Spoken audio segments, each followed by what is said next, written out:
Quiero iniciar este comentario breve y circunscrito felicitando al grupo de investigación. Es un libro que me lo dieron hace unos días para poder leerlo y hacer el comentario, y desde el inicio es uno de esos libros que uno inicia y lo jala y no termina sino hasta que lo concluye en la última página. Realmente es un libro que me ha gustado mucho.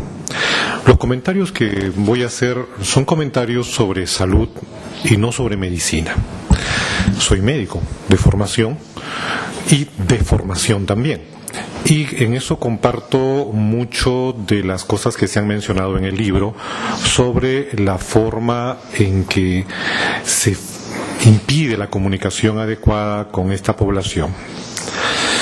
El libro muestra un trabajo intenso que, por cierto, da corporeidad y da forma, color, hasta vivencia de aquellas personas por las cuales trabajamos, de aquellas personas para las cuales están destinados nuestros esfuerzos. Y en ese sentido creo que es un libro que, por lo menos en algunos aspectos, me tomaré la libertad de utilizarlo en mis clases en la Facultad de Medicina para que mis alumnos de medicina puedan percibir lo que debe ser su trabajo en el futuro. El libro a mí me parece que utiliza el término de repensar la nutrición como una forma casi simbólica de hacer una reflexión más profunda sobre la profunda incomunicación que existe en nuestro país. Esa incomunicación que se manifiesta en los múltiples relatos que van por un lado de las personas que han sido entrevistadas en estas etnografías y por otra parte en la percepción que tienen, bastante bien construida, de lo que piensan de ellos y que se lo dice en líneas y entre líneas. Y a mí me interesa sobre todo ahora hacer comentario de pensar de cómo se ha construido esto, cómo se ha construido en un país en el cual compartimos tantas cosas, cómo se ha construido esta incomunicación. Y creo que hay dos perspectivas. Una perspectiva primero histórica. Partimos desde que la población andina es producto de un proceso de una destrucción cultural. Hubo un proceso de conquista. Este proceso de conquista luego dio lugar a dominantes y dominados. Y este proceso dio lugar a profundas fracturas en lo que era hasta entonces un sistema que funcionaba bastante bien homogéneamente. Sin embargo, también dio lugar a un proceso de resistencia, a un proceso por el cual se conservaron prácticas y se manifestaron, aunque siglos después nos puedan parecer totalmente extrañas. Este proceso de destrucción se entiende dentro de un proceso de conquista. La humanidad y la historia de la humanidad está llena de esos procesos de dominantes y dominados. Pero, ¿por qué siguió subsistiendo en el periodo republicano, cuando supuestamente ya hemos salido de este problema? Porque ese sistema quedó profundamente afincado en nuestros procesos culturales. El proceso que ha tenido la República y que tiene hasta muy recientemente el Estado y el resto de aquellos habitantes que somos occidentales de segunda clase, que es de la asimilación destructiva de las culturas originarias. Porque les decimos a esas culturas originarias, las andinas en este caso, las de Ayacucho, como son las amazónicas, las altiplánicas, como lo hemos dicho muchas veces, que la única forma de integrarse al país es abandona tu cultura, abandona tu lengua, abandona tus pensamientos, abandona tus conocimientos, y entonces sí estarás integrado a nuestro país. Y eso no es asimilar, eso es destruir, una asimilación destructiva. Este profundo proceso, sin embargo, ha tenido cambio en la reciente historia. Ha habido cambios en nuestro país, ha habido problemas sociales tremendos. El problema de la guerra interna, el problema de que el Estado, con una perspectiva no de inclusión cultural, sino de aumentar coberturas en el caso de salud, de ver que por más esfuerzos que hiciera, por más vacunaciones que hiciera, siempre había una cantidad que no llegaba, un porcentaje que era irreductible, que lo mismo pasaba con los otros programas y con cualquier indicador que quisiera tener en salud, y lo mismo en educación, que había un porcentaje irreductible, hizo que el Estado, no por una perspectiva, no por una convicción de que existen los derechos culturales, sino por cumplir con las metas y con los números, se acercara y comenzara a dar información, comenzara a acercarse. En los años 90, lo que dice claramente el libro, la gran introducción de establecimiento de salud o de acciones del sector salud hacia esta población. Pero como la perspectiva no era cultural, no era de reconocer los derechos, vino con un profundo lastre de mitos, de prejuicios que han lastrado y que han convertido esta relación que debió ser a partir de la creación de los años 90, de la mayor llegada del Estado hacia esta población, ha convertido algo que debió ser muy bueno en algo que todavía tiene mucho por mejorar. Y eso me lleva a la segunda razón de por qué creo que esta perspectiva histórica tiene otro ángulo del cual verlo, que es la perspectiva educativa. En nuestro país, de 30 millones de habitantes, según indicadores del censo, el 15% es indígena porque habla una lengua distinta al castellano. Mayormente quechua, luego aymara y las lenguas amazónicas. Según las perspectivas de que tenemos el padre o el abuelo con una lengua distinta al castellano y además con una perspectiva un poco más amplia que vaya más allá de la lengua, sino hacia el concepto de cultura, estimaciones del Banco Mundial, que hace mucho tiempo se reportan, implican que nuestro país tiene casi un 40% de población culturalmente indígena. No de repente lingüísticamente indígena. Pero en ese país, sin embargo, todavía persisten las profundas incomunicaciones. A aquellos que han estudiado acá en nuestro país, les pregunto, ¿cuántas veces les repitieron en el colegio las etnias que había en nuestro país? Y luego que hemos pasado a la universidad, en algunos de los casos se nos ha dicho, se nos ha mencionado las diferencias culturales que tenemos que enfrentar en nuestra práctica profesional. Jamás. Yo soy médico y en los 7 años que estudié medicina y luego cuando hice el posgrado y cuando hice mi especialidad, jamás se me mencionó de que cuando tenía que actuar iba a tener que hablar con personas que tenían una condición diferente de la salud, en la cual el concepto de frío y caliente era todavía un concepto básico para entender el proceso de la enfermedad. No, nada de eso. Y con ese lastre de deformación en la formación profesional, es natural que existan estos mitos. ¿Qué podemos esperar? Si nunca se nos ha dicho en todos nuestros años de formación educativa, básica y luego universitaria, que existen otras formas de entender la salud, que existen formas más complejas de entender el proceso de la desnutrición más allá de lo biológico. ¿Se puede esperar algo distinto? Sí, algunas veces, por felices coincidencias de una empatía, de una mayor sensibilidad de personas individuales, pero que van contracorrientes de lo que el propio sistema educativo nos forma. Nos forman para creer que somos un país homogéneo, nos forman para actuar en un país en el cual todos pensamos igual, todos tenemos los mismos conceptos de salud y de enfermedad, tenemos los mismos conceptos de cómo manejar las cosas, y eso no es cierto. La más mínima mirada, no solamente cuando tenemos que ir a un lugar andino, sino incluso en cualquier ambiente como este, nos muestra la diversidad. Si damos la vuelta y nos miramos, veremos que acá tenemos varios colores, tenemos varias formas de hablar, varios dejos, y eso es nuestra diversidad. Pero para eso no estamos formados. Hay una profunda incomprensión del sistema educativo de lo que debe hacer para trabajar, para vivir, para convivir en este país. Esta deformación formativa en el proceso se añade una deformación práctica en el proceso mismo de las políticas y del desarrollo a través de los sectores. Me imagino, yo puedo hablar más del sector salud, pero la cantidad de indicadores que tenemos que llenar y que están hechos como para ser cumplidos en las ciudades, no se adaptan muchas veces al mundo rural y mucho menos a los mundos de las culturas distintas. Sin embargo, eso es parte de lo que nos fuerzan como trabajadores de salud. Algunas personas lo logran hacer, logran cambiar o modificar esto porque tienen una particular sensibilidad, pero eso es centrar la adecuada atención en la particularidad de alguien que tenga una sensibilidad mayor y no en las formas efectivas de lograr este acercamiento con la población. Este problema es el que se verifica a través de las múltiples etnografías que vemos en el libro. Un libro que puede representar los estudios de casos para las distintas circunstancias de lo que no debiéramos hacer como representantes de salud. Y ahora quiero pasar a la segunda parte de mi comentario, que es un análisis desde la perspectiva no médica, sino de salud. Porque felizmente la salud se está desmedicalizando. Hemos tenido un proceso histórico por el cual en los últimos 150 años los médicos, los profesionales de la salud, ensoberbecidos por nuestras tecnologías que nos permiten hacer cosas extraordinarias, hemos pensado que la salud se reduce a lo médico. Y durante este periodo de casi borrachera tecnológica de los últimos 150 años, hemos ido perdiendo nuestras propias raíces. La medicina en sus orígenes no era así.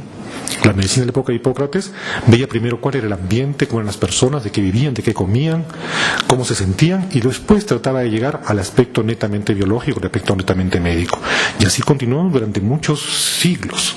es solamente el siglo XIX y el siglo XX donde descubrimos los antibióticos, descubrimos las bacterias, comenzamos a tener más tecnología que nos hace olvidarnos paulatinamente de esa perspectiva.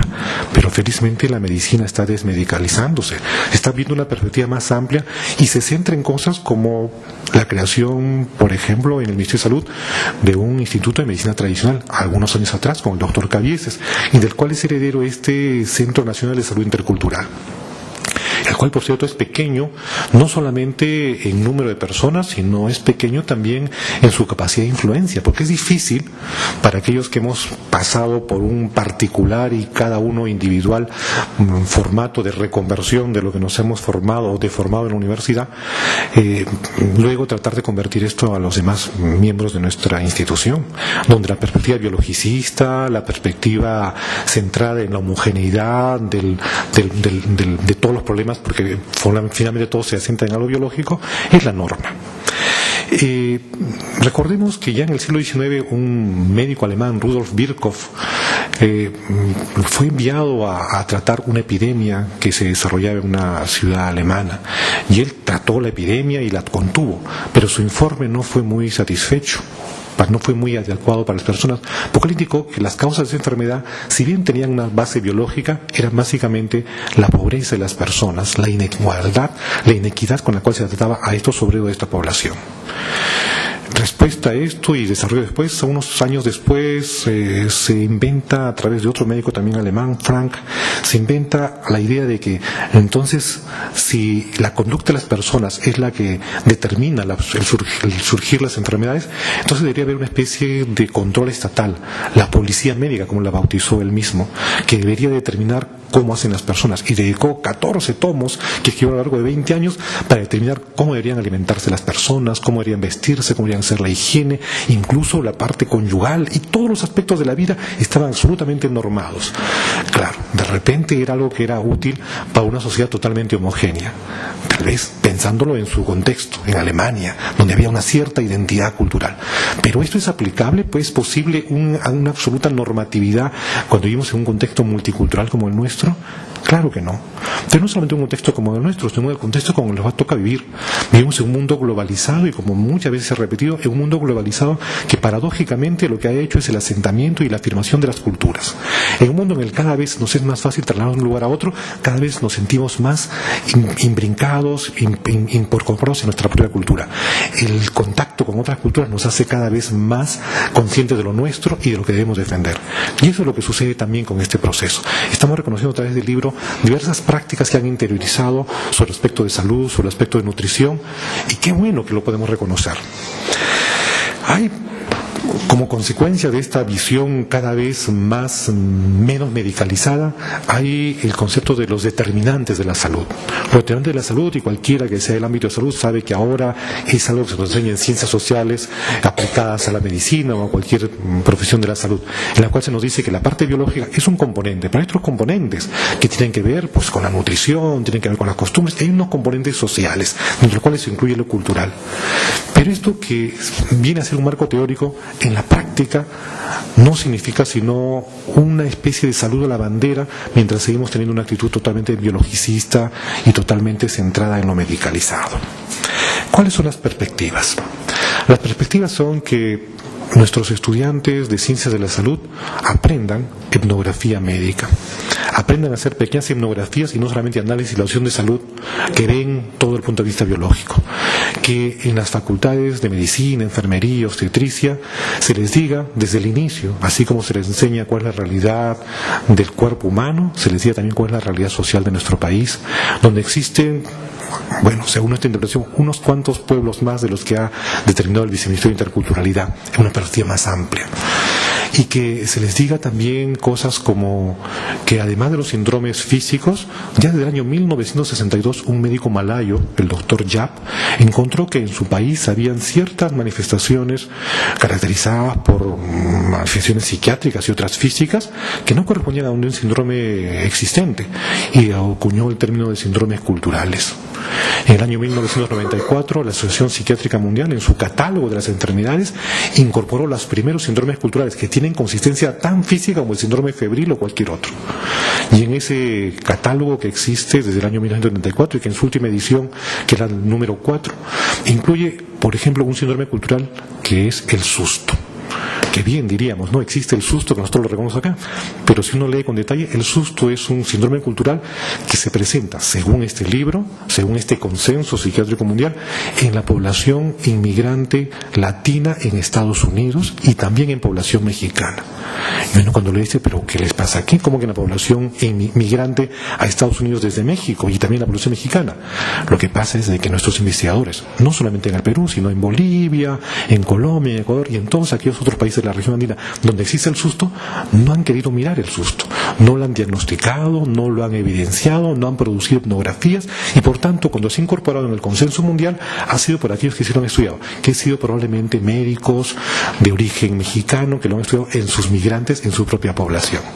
Esto es parte de las carencias que tenemos nosotros para mirar la medicina no solamente de nuestro perspectiva occidental, sino una perspectiva más amplia.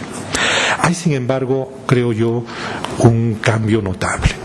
Hace 20 años atrás, en el Ministerio de Salud hubiera sido impensable que tengamos reuniones como las que tenemos actualmente con chamanes, que tuviéramos una perspectiva cultural, y eso ha cambiado aceleradamente. Tal vez más lento de lo que quisiéramos en una perspectiva generacional, pero un cambio que va seguro. Libros como Repensando la Desnutrición, que pone los problemas que hemos siempre visto como un aspecto biológico, como un aspecto de nutrientes, de que falta una cosa o falta la otra cosa, en un contexto más amplio, es la nueva forma en que se está viendo este problema, no solamente desde la antropología, sino también desde la nueva medicina.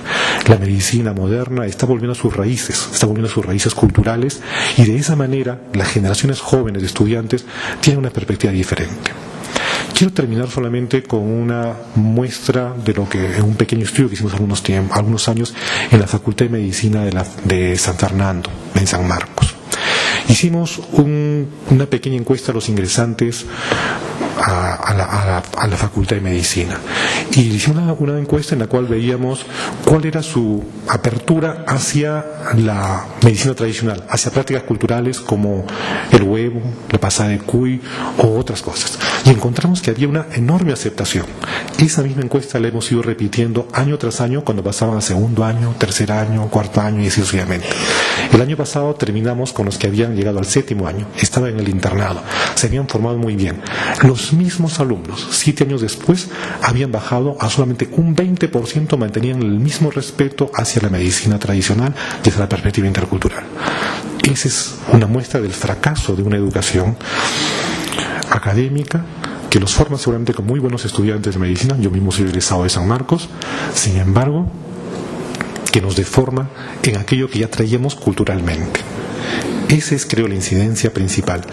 Creo que las políticas públicas son muy importantes, pero solamente serán efectivas en tanto estas políticas públicas en el sector de educación, en el sector de salud y en otros más, incidan en un cambio básicamente de nuestra educación. La educación en valores culturales, la educación en el respeto, en reconocer al otro, debe ser orientativa no solamente para el ejercicio de las profesiones, sino debe ser para que, no importando si uno tiene una formación o no, pueda acceder a esta perspectiva más amplia de lo que es la salud y la cultura. Gracias.